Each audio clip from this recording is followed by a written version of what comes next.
Hello കൂട്ടുകാരെ, എല്ലാവരും സുഖമായിട്ടിരിക്കുന്നോ? ഇന്ന് ഞാനൊരു തട്ടിക്കൂട്ട് ഏഷ്യാഡാണ് കേട്ടോ. പക്ഷേ ഭയങ്കര ടേസ്റ്റാണ് കേട്ടോ. എങ്ങനെ ഉണ്ടാക്കുന്നത് നമുക്ക് നോക്കാവേ. മമ്മി കടയിൽ പോയിട്ട് വന്നപ്പം 2 കിലോ കപ്പ മേടിച്ചുകൊണ്ട് വന്നതാണേ. അത്ര ഫ്രഷൊന്നുമല്ല, ചെറുതായിട്ട് വെള്ളം പറ്റിയൊക്കെ തുടങ്ങിയായിരുന്നു.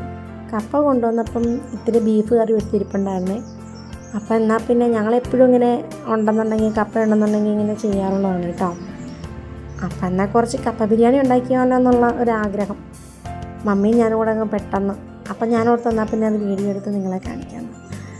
ഞങ്ങളിങ്ങനെ എപ്പോഴും ഉണ്ടാക്കണതാണ് കേട്ടോ. ഭയങ്കര ടേസ്റ്റാണ് കേട്ടോ ഇങ്ങനെ ഉണ്ടാക്കിയാൽ. നിങ്ങളൊന്ന് പരീക്ഷിച്ച് നോക്കണേ.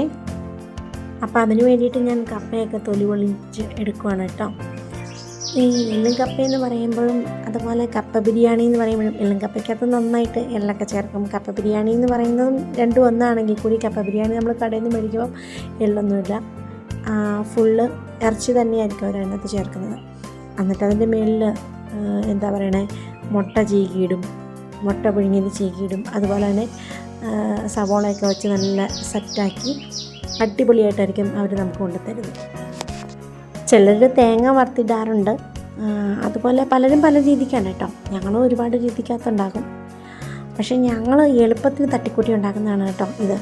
ഭയങ്കര ടേസ്റ്റാണ്. ഞാനപ്പോൾ അതേ കപ്പയൊക്കെ പൊളിച്ചത് അരി കൊത്തി നുറുക്കാൻ വേണ്ടിയിട്ട് കഴുകിക്കൊണ്ടിരിക്കുവാണേ. ഏഷ്യാഡ് അല്ലെങ്കിൽ എള്ളും കപ്പ ബിരിയാണി എന്നൊക്കെ പറയുന്നത് ഇടുക്കിക്കാർക്കൊരു ഹരം തന്നെയാണ് കേട്ടോ. അത് ഇടുക്കിയിലുള്ളവർക്ക് അറിയാം കേട്ടോ, ഇടുക്കിയിൽ വരുന്നവർക്കും അറിയാം. അന്ന് കൊത്തി നുറുക്കിയെടുക്കുകയാണ് കേട്ടോ. നാരൊക്കെ കളഞ്ഞ് സെറ്റാക്കി എടുക്കുവാണേ.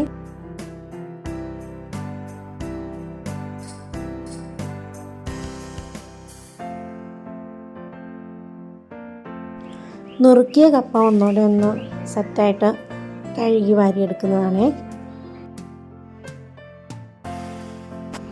അപ്പോൾ കപ്പയാശന് ഞാൻ നെഗമ്പ വെള്ളമൊക്കെ ഒഴിച്ച് അടുപ്പത്ത് വെച്ചു കേട്ടോ.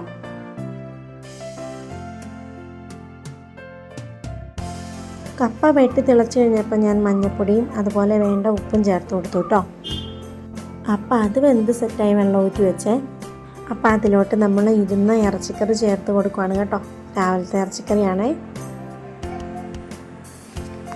നമ്മൾ പ്രതീക്ഷിച്ച പോലെ കപ്പ അത്ര നൂറുള്ളതൊന്നും അല്ലായിരുന്നു. എന്നാലും എല്ലാം കൂടെ ഒന്ന് ഇടിച്ച് സെറ്റാക്കി ഇളക്കി സെറ്റാക്കിയതാണ് കേട്ടോ.